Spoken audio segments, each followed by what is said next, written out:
It's your phone. You must be magnetic. Yes, I have a magnetic personality. You do. The mystery sounds, Kevin's electronic equipment. I'm a negative. While you're figuring that out. The Village of Hainesville regular board meeting will now come to order on Tuesday, November 11th, 2014 at 7:03 p.m. on this Veterans Day. And our flag is flying at full staff. Sometimes there's confusion about that. On Veterans Day, we recognize and pay honor to all veterans, both living and past. And for nearly 100 years, Americans have taken the time on this day to reflect upon the humbling sacrifices that have been made by all of our veterans. Today, there are more than 21.5 million veterans, 1.3 million active duty service members, and more than 832,000 reservists who have served or are serving their country. These men and women chose to suspend their personal freedoms in order to guarantee the freedom of all the Americans and the possibility of the American dream. However, the noble burden of this sacrifice is not borne by our veterans alone, but by their spouses, families, and loved ones. If everyone will please rise and I'll lead us in the Pledge of Allegiance. I pledge allegiance to the flag of the United States of America and to the republic for which it stands, one nation, under God, indivisible, with liberty and justice for all. Roll call. Mayor Linda Soto. Present. Trustees Dernoski. Here. Priest. Here. Juberstein. Here. Barrett. Aye. Daly. Here. And Walkington. Here. Okay, we are in quorum with full board. If I can have approval of tonight's agenda, please. So moved. Second. Roll call. Trustees Dernoski. Aye. Priest. Aye. Juberstein. Aye. Barrett. Aye. Daly. Aye. And Walkington. Aye. Okay, is there anyone that wished to make public comments this evening? If so, you should have submitted a green card to our clerk, Kathy Metzler. Any takers? All right, going, gone. With that, before we go on with our regular business, we have a bittersweet task. Special recognition tonight of Trustee Gary Walkington, who has served this village for 20 years. He was an official long before any of us. And the 1990 census of this town, I would like to remind everybody, was 134 people. I think some of the livestock on Gary's farm brought that number up to that. So Gary was very much part of the government that let the new housing and development in, where the majority of us here tonight actually reside. Sad to say, but change is a constant. The last farm in Hainesville that Gary managed is no more. It closed. But I'm happy to report that Gary has a lovely, comfortable homestead in the state of Wisconsin. So he's officially becoming a cheesehead. But I want to say thank you. All of us want to say thank you to you, Gary. You have taught me as an official when I first became trustee back in '95, and then serving as mayor, many things about Lake County, Central Lake County, Hainesville, your knowledge and history on the village, and your knowledge of stormwater, your knowledge as a farmer is just irreplaceable. And I'm happy that you won't be far away. You will not be allowed to be far away, because I will hold you to the fact that I can call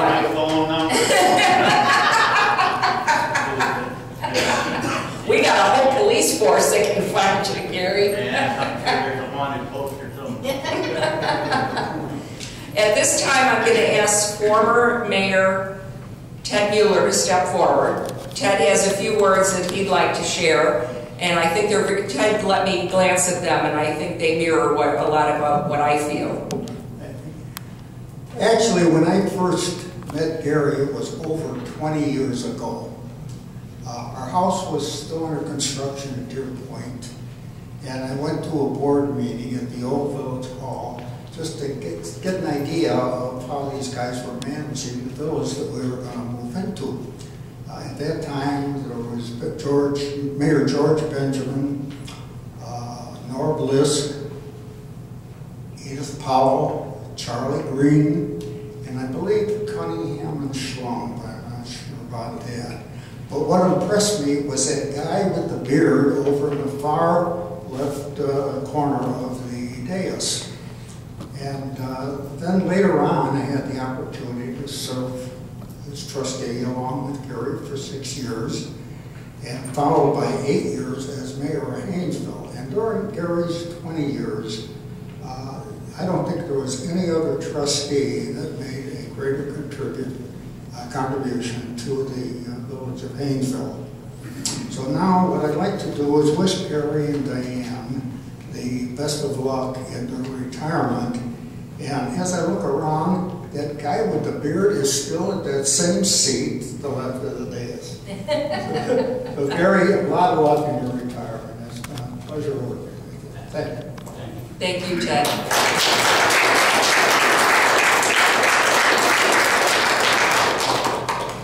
One of the things I have always valued about Gary over the years is no matter what the topic, how much controversy there is with the issue, you can calmly talk to Gary, and if you ask him questions, he will give you honest and straightforward answers.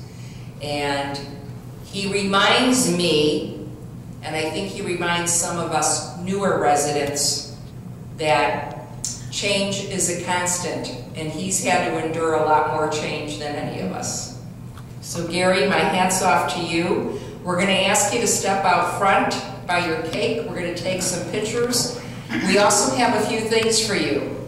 We have a token of our gratitude from the village, from officials, staff, and friends, including Terry Graham, who's in the audience, Robinson, and Steve, thank you. And something else I'd like you to step forward, I'm going to present you with Gary.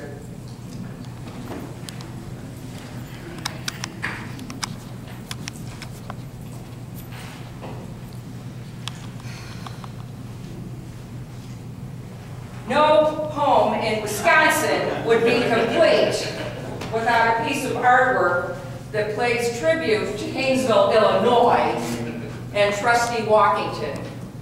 And on here there's notes about many things that you helped this village achieve or you worked with, such as Public Works, a new village hall. We also noted that you are a scratch off. Yeah. That's the really true thing. All right, let's get a picture, Gary. Actually, you should be holding this. This is yours.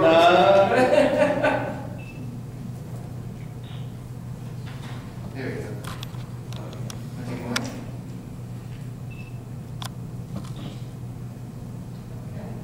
All right, now one by you by your cake.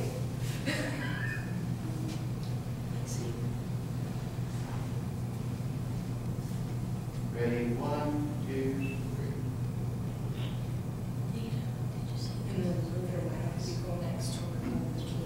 Okay, oh yeah, let's hold the cake up because you have to see what it says on it.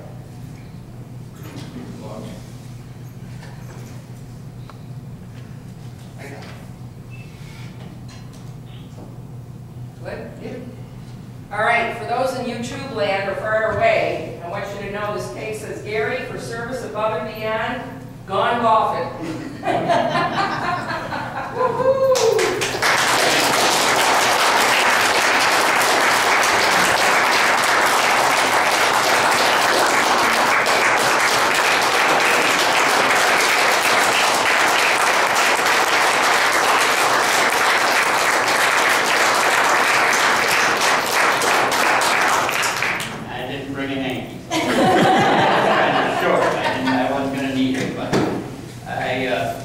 I just want to acknowledge two people that aren't here tonight, and that's former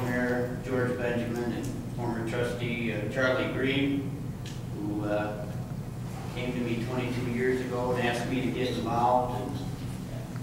And like I say, to everybody else that's helped me, I mean, I needed a lot of help, and I sure got it. And I appreciate everything. And in all the years, I'm going to say this, I don't remember a bad day in Hainesville. Thank you very much.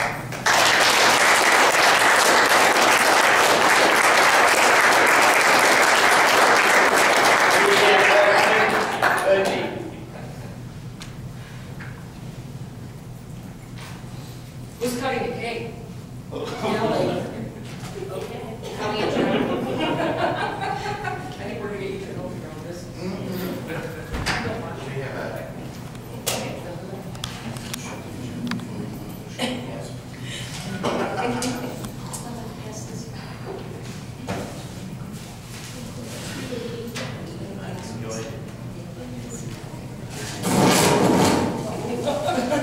Here, try your attention. And here this is.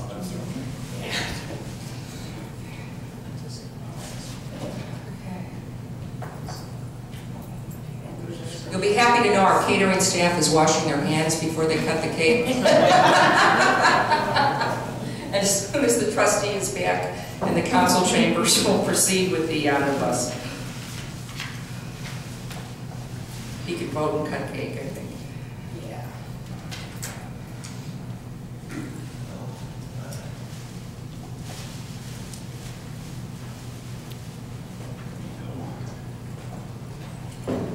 All right, John, we're going to make you vote on your feet. Okay. Okay, motion for omnibus, So moved. Second. roll call. Trustees Darrenowski. Trustees Darrenowski. Aye. Crease. Aye. Duberstein. Barrett. Aye. Daly. Aye. And Washington. Aye. Motion carried.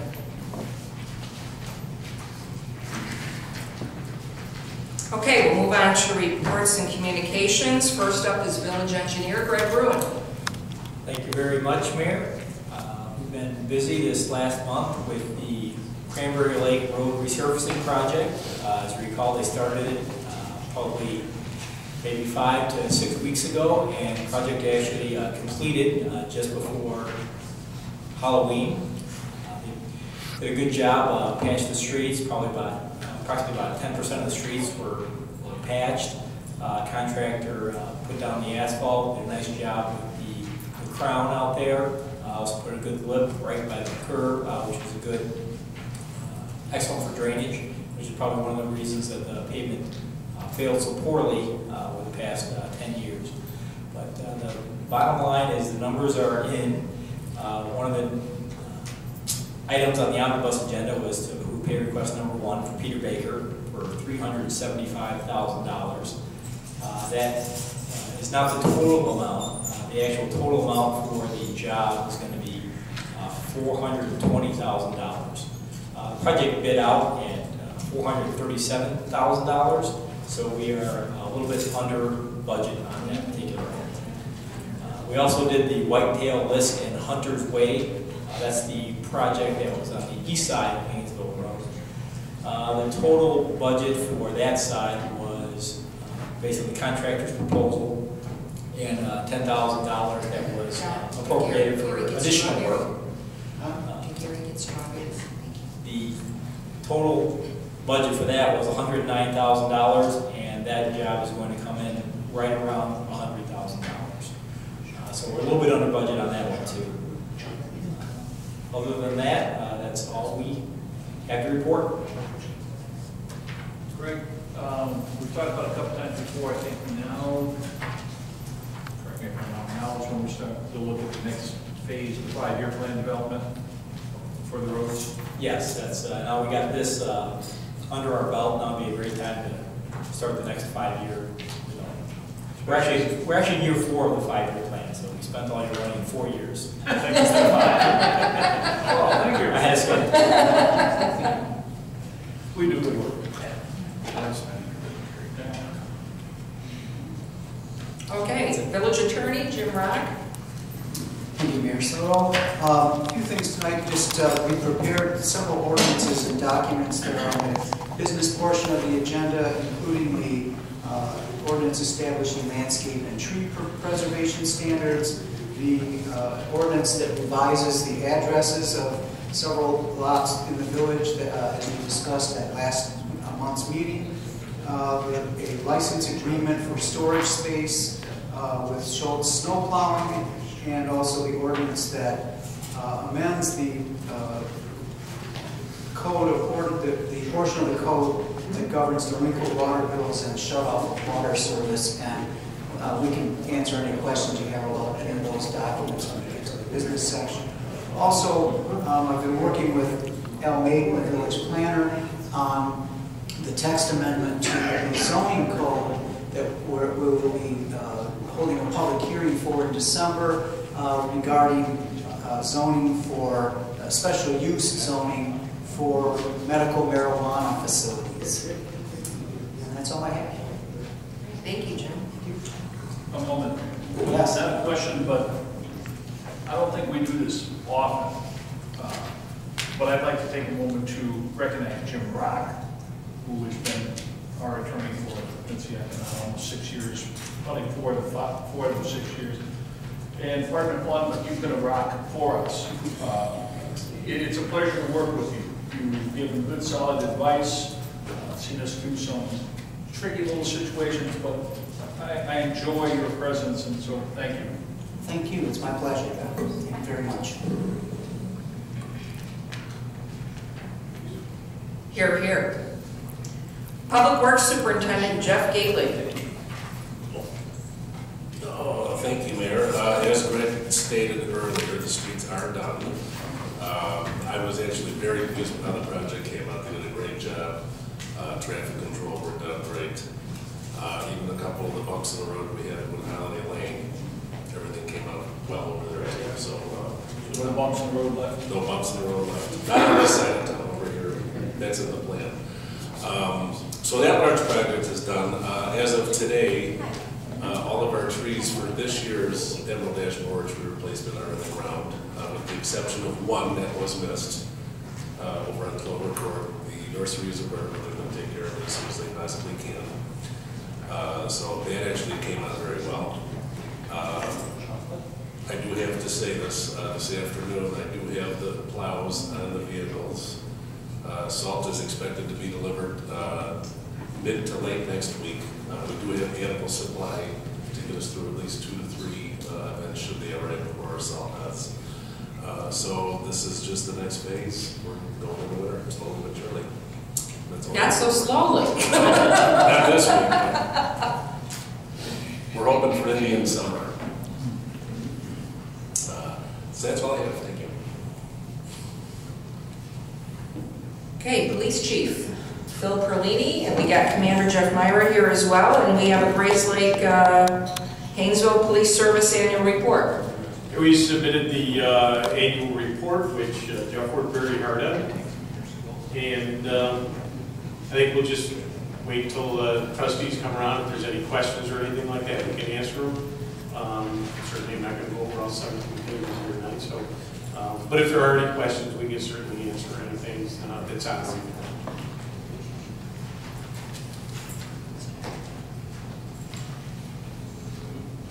Questions? Comments? Everybody's so quiet. Everybody must be eating cake. Actually, Chief, I really, the way the report was laid out, my hats off to you. Actually, it was very, we could understand it.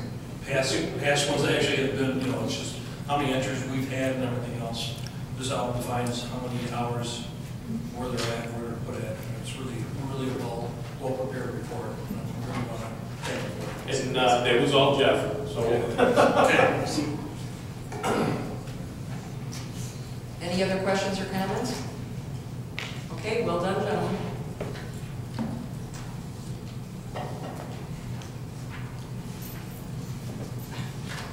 Okay, before we move on to our treasurer, who's kindly serving us cake up here, I am actually going to go out to the audience because we have some special guests that were also a participant in a card from friends and staff. Robinson Engineering, our water operator, and longtime friend. Terry Graham, John Rucker, and Steve Zanger. I don't know if one of you would like to step forward and say a few words for Gary? Sure you would, Terry. Come on. You've never been a wallflower.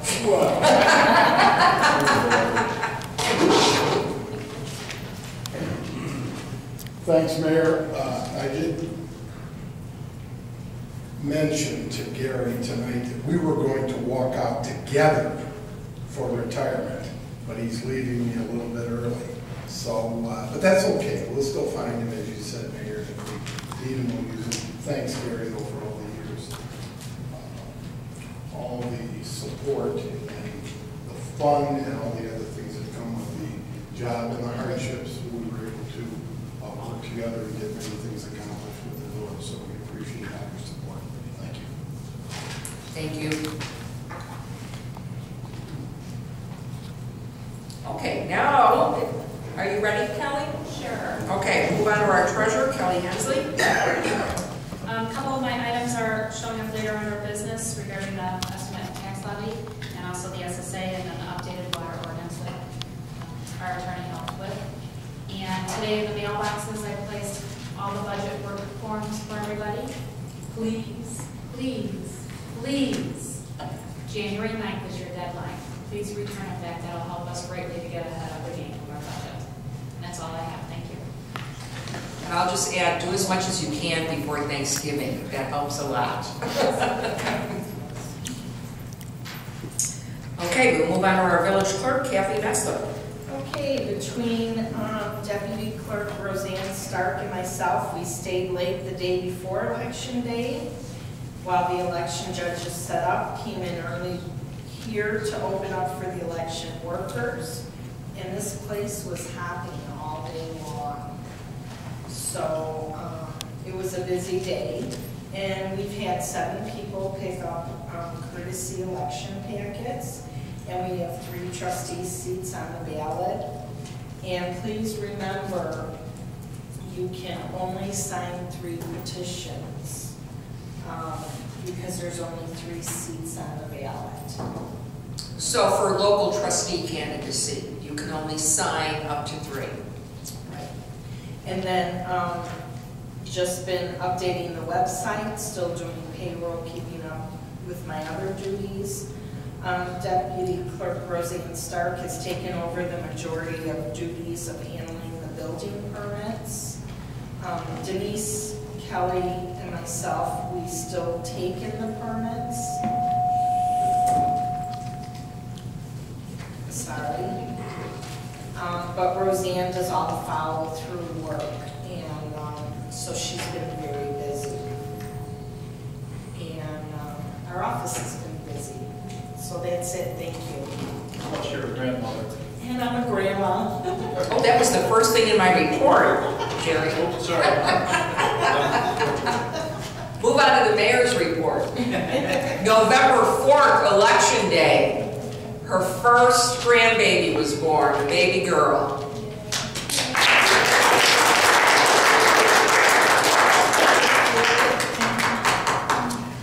And this baby kept us in suspense all day. I think the election was rough. It took a while. It did take a while, but she's here safe and sound.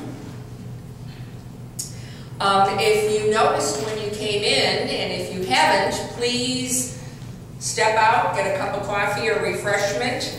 There are free bags I encourage you all to take that say shop small, shop local. This is part of an American Express campaign that the Round Lake Area Chamber of Commerce participated in this year. So they delivered bags.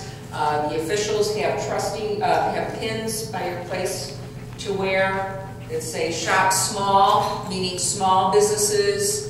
Obviously Black Friday is a popular day, and you know everybody goes online or goes to the big department stores, and that's fine. But Saturday, November 29th is the official Shop Small Business, Shop Small Businesses, Shop Local So there's a lot of wonderful gifts and boutiques in the area, in Hainesville, in Grace Lake, in the Round Lake community. So please think of these stores and business owners and visit them and support them. Thank you. Also, I'm not going to go on. You can see there's a lot of business, and obviously that's things that we have been working on diligently. We're going to have some discussion with Lake County Building Department, Bob Springer, about building codes and updating them at a future board meeting. So we need to get some feedback tonight. With that, I want to move on to the reports of the standing committees, and we'll start with Finance. Trustee Daly. Just briefly wanted to point out one of the things that was covered in the omnibus agenda tonight. The village has paid an additional $90,000 off the principal on our debt for the Public Works building. That will be paid off totally January of 2016. The mayor, myself, and the treasurer will be meeting with a software company on December 17th, and we're looking at updating our, I've mentioned this before, our software that will also could include work permits. And it'll be much as the police department has over the last couple of years, bring software that communicates with amongst itself, and we can just link a lot of things together and make it more efficient, all the way from purchase orders to work permits to our accounting functions.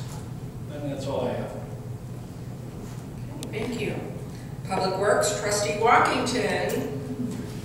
Well, again, I'd like to thank Terry, Greg, and Jeff for all their help with Public Works, because they're the ones that run it.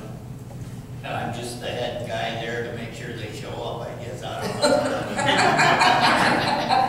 know. But thank you to everybody. It's been an honor to be here. Thank you very much. Thank you, Gary.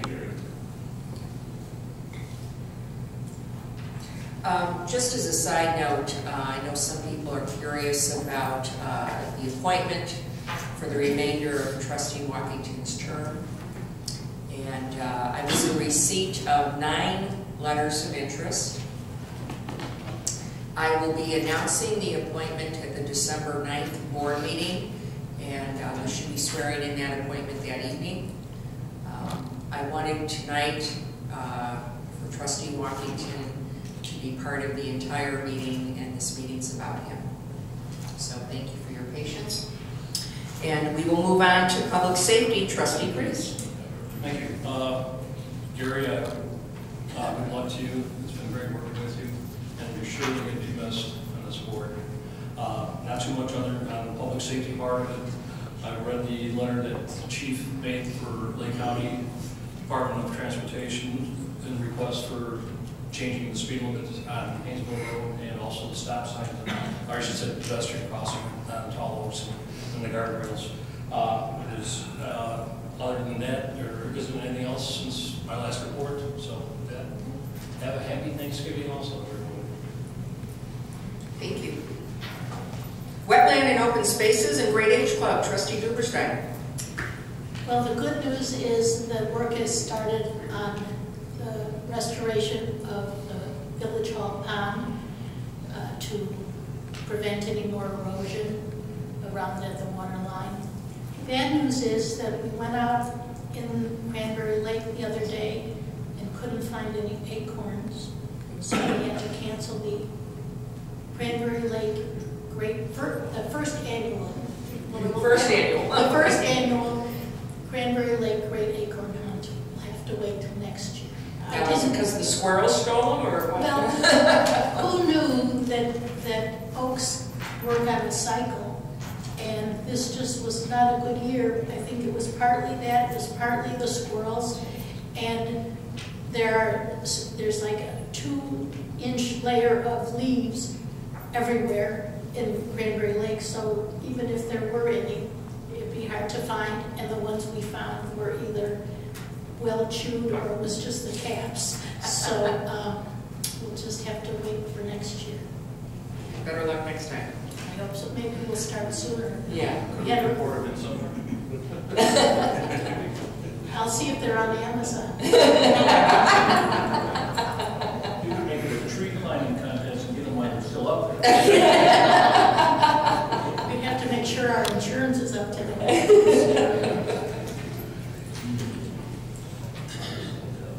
Okay, broadcast media manager, trustee Darrenowski. Well, it has been quite a busy month on our YouTube site. We have had a total of 37 views, of which people watched 321 minutes on the website. We've had a very busy October, so that stands to reason that's why we had so many views, and people stayed and watched entire portions of the meeting. So happy to continue doing it. It's a great project, and I love doing it. So I'm happy to see that it's really starting to take off and get some real good views. Thank you. Yeah, we had public hearings, and I'm sure a lot of people were interested. And so it's nice that they realize that YouTube is available and they can go and find the information. So thank you, John. Transportation, trustee Barrett. Not a whole heck of a lot to report. Rollins Road's, just about done for this much that's going on for the season. They're basically cleaning it up. Peterson is getting a little bit better. Peterson's getting a little bit better. The only thing that we've got to worry about now is making sure that we take care of our personal vehicles and our equipment that we're going to be using during the wintertime. Cold weather's coming. South Dakota, Rhinelander, Wisconsin got 14 inches of snow yesterday, so it's just around the corner. So I know Jeff's ready. I think you got your public works pretty well set up. We've got a pretty good supply of salt, so I think we're okay. Okay, thank you. All right, we're going to move on to business. First item up is the building code discussion, and we're going to give the floor to Robert Springer, who heads up the Lake County Building Department. Bob? Hi, thanks for having me. I believe the mayor put in your packets a sample ordinance of the current building code amendments we have and the codes we've adopted. I provided that as an idea to her or an example of what we did. I do have some handouts for you all of the current ordinance in case any of you are not familiar with it, so you can compare it. The amendments you have almost word for word mirror the amendments we used to have to the building code in Lake County. When I was tasked with updating our building codes, I was instructed to keep the amendments to a minimum. One of the reasons we did that was to... Can everybody hear Bob? I'm sorry. We may want to make you use the microphone. That comes out, yeah, either there, or if you want to walk and talk, you can take that one. Okay, I'll sit down. Okay. Handing everything. Let me pass them off. Okay. Oh. Thanks, Jerry.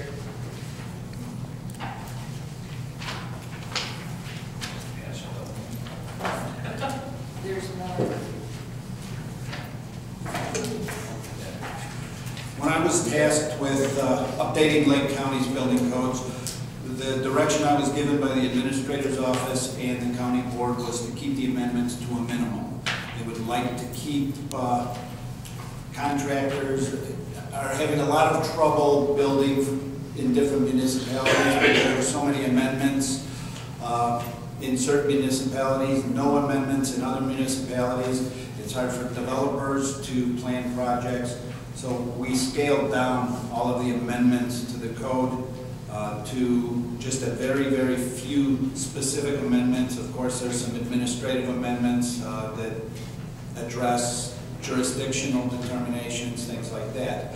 Our recommendation would be if we're going to have a long-term relationship with the county as aiding them with their building needs, that you would adopt the 2012 series of codes and keep the amendments as similar to ours as possible. But of course, it's certainly your decision how you want to proceed. I've given you a list of some of the more significant amendments that we have to the code. If you wanted to look it over, if you have any questions. A couple of things that you should be aware of is the International Residential Code now requires single-family dwellings as well as two flats or two-family dwellings to have residential fire sprinklers installed. This is something that the Lake County Board did not want to adopt. They did not want to place any further burdens on developers. We have a lot of lots that are ready for homes, improved subdivisions that were put in prior to the recession that we'd like to see people take over, start building in, and we didn't want to add significantly to the cost of those homes. So we did. So Lake County did amend not to include. We did amend that chapter out of the code for 1 and 2 family dwellings. Okay. And I agree with that. Now, if we didn't do that, if somebody remodeled their home or put on addition, would that then require them to put in fire sprinklers if we do not amend that? Typically not.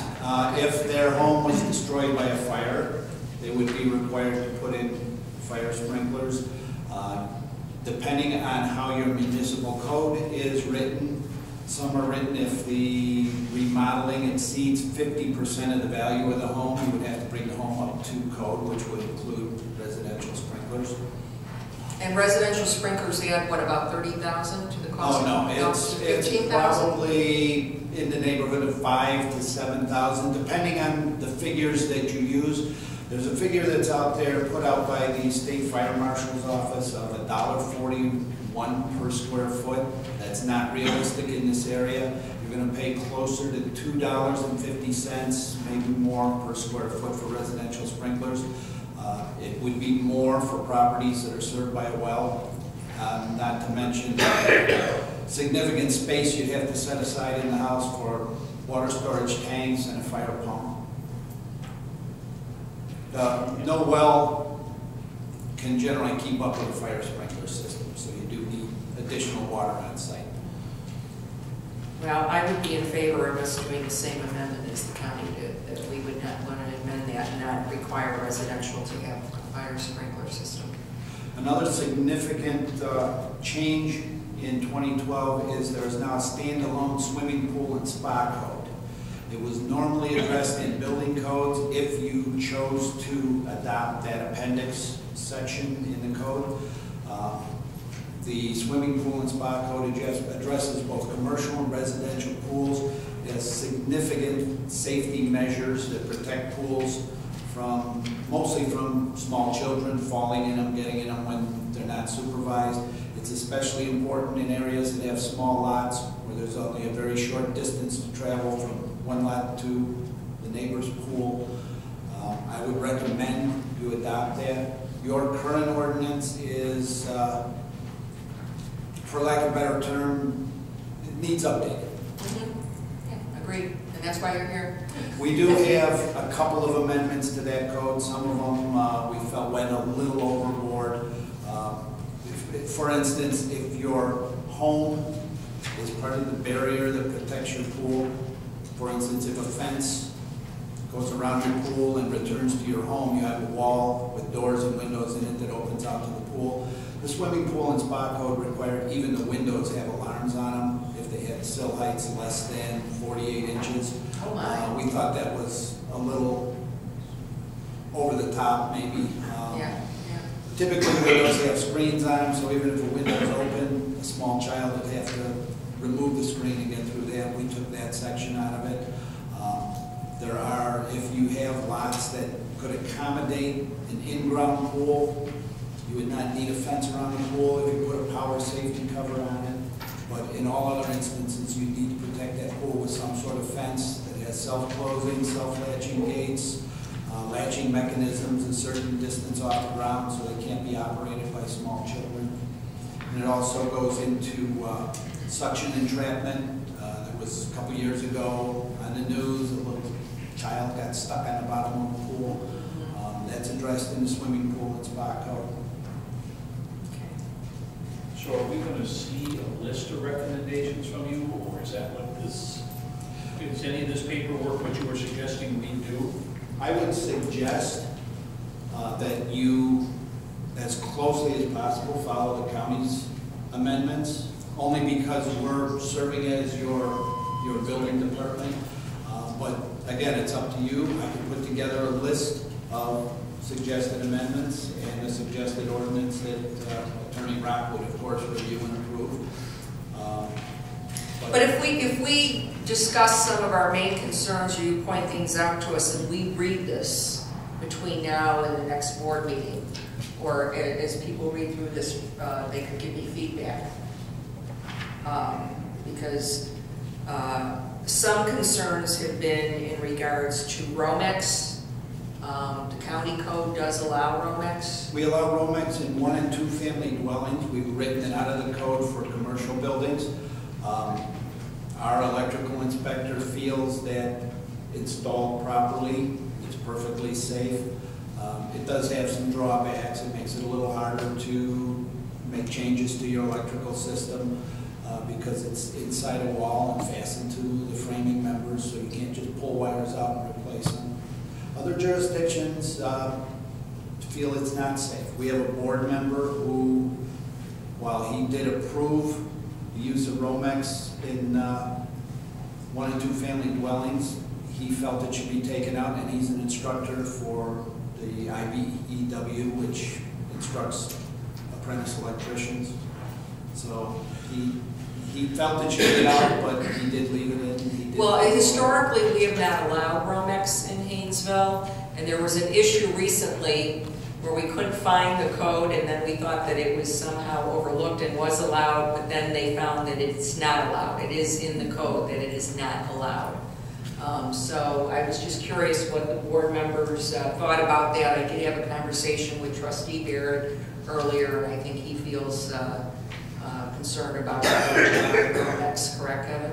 Yeah, I've seen some pretty bad Romex jobs where people do stuff without permits and things like that, and then when the house gets sold, final building inspection comes in, it's a rat's nest of Romex running under stairs, around underneath rugs, through attics up in Wisconsin. So I've always been a pipe and wire guy myself. So I agree. It's not used properly. That's the biggest problem. Used properly, it's safe. More of the country is wired with Romex than pipe, but it's got to be done properly. The problem with Romex is all of a sudden people who don't know anything about electricity think they're electricians because it's so easy to run, and that's where the mistakes usually come in. Linda, when was the last time there was a comprehensive review of the village's building codes? 5 or 6 years ago. No, before I took office, or came back to office. That's about Russ. My initial feeling. It's like 2009. My initial feeling is, well, I don't know about this stuff. So I was wondering if it would be of value to have Lake County review what we have. Well, I think that's part of what he was asked to bring here tonight. But if you, I just don't know, have you gone through all of our building codes? Yeah, because you adopted a series of international codes, the 2006 series, I'm very familiar with it, so have I reviewed it? I pretty much review it every day. I'm not real familiar with the 1995 CABO. That's your current residential code. That's quite old. But the 2012 series of codes is,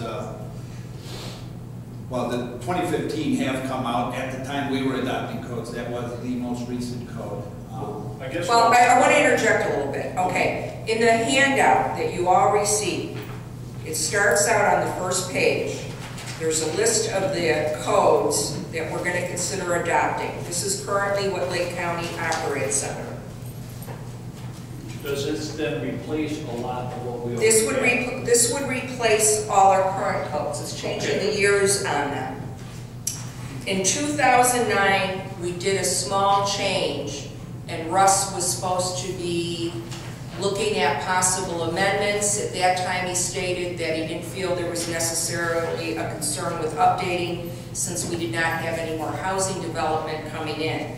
That being said, too much time has gone by, and it is time to update the codes. We have houses that are old enough where people are wanting to remodel, put on additions, these types of things. And And so these code issues are coming up, especially when we do occupancy inspections. So I know the main topics that people have always been concerned about or officials come to me about is Romex with electricity, and then plumbing has been an issue over the years. However, Bob, tell us about plumbing, what happened recently, because the county was going to amend the plumbing code, but then you can't now.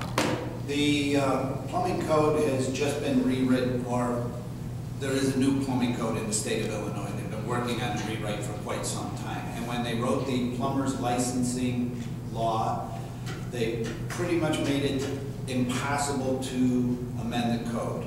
They do have a process for that, but they're requiring sound scientific and technical proof that the amendments you propose are valid. And from what we're understanding, they're probably not going to approve anything we're asking for. We've been advised by our state's attorney not to enforce our current amendments to the residential code. The only amendment we are keeping in place, because we do have it in writing in the code, is requiring cast iron drains below concrete slabs in commercial buildings. So right now, for residential construction in unincorporated Lake County, it's strictly to the state of Illinois plumbing code.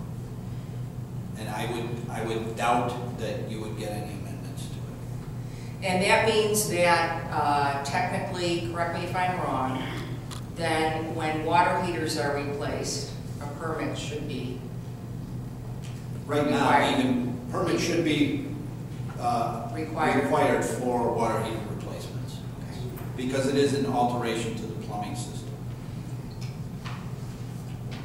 So that is an added item that we need to start tracking.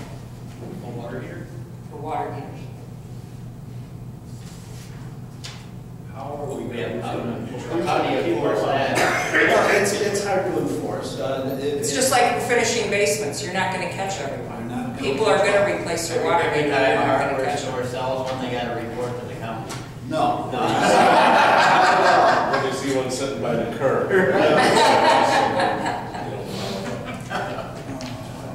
So Linda, are you looking to have these recommendations and approved at the next board meeting? December or January, depending how many concerns are raised tonight or things that you just want more exploration. And then we can ask Bob to go get more information or send us. I just wanted to know what concerns does the board have. Like I said, plumbing and the Romex has always been the hottest topics, and swimming pools, of course, too. One question I had about your handout, Bob, is Section 105.2, under item 2, fences not over 7 feet high. Is that residential or commercial or both? That's residential and commercial. What I am recommending by that amendment is that some of the items that typically don't require permits in the code be stricken, such as sheds, fences, retaining walls, and decks not exceeding 200 square feet in area that are not more than 16 inches above grade and are not attached to a dwelling, are not part of a pool barrier, and don't serve an exit door. And we took that out because that would allow people to start building 200 square foot decks out in the middle of their yard. They wouldn't meet setbacks most of the time, or many times. They would have fire pits built into them, which done properly is okay, but we mostly want to regulate the setbacks on those. Because you're going to have them, you would require them to be basically in line with the sides of the house, not visible from the street. I would assume just like you would do a shed. So if you did not allow or require permits for them, you would lose control over that.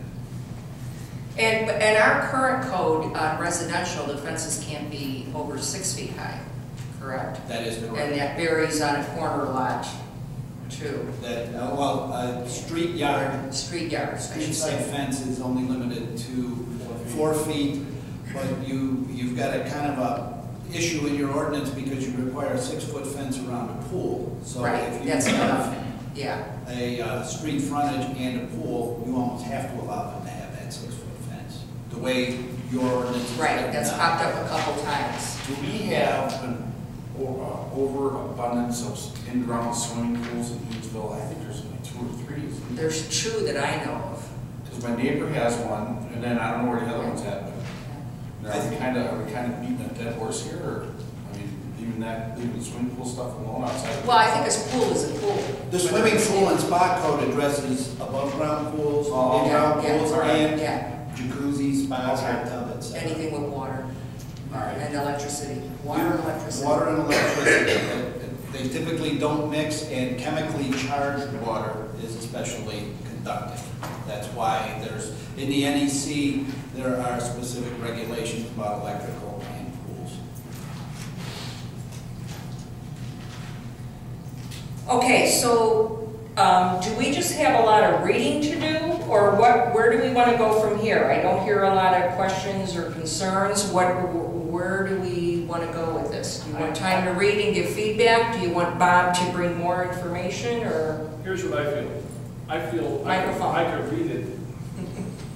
I could read it, doesn't mean I'm going to understand it. It's not an area I'm really familiar with or qualified to. I would prefer to receive recommendations on any changes for our particular code with a reason. Well, I agree to a point, Jerry. This is why I do want everybody to read through this a little bit. When it comes to what kind of pipe and, what should be in concrete, I agree. We're not experts, and we're going to ask Bob.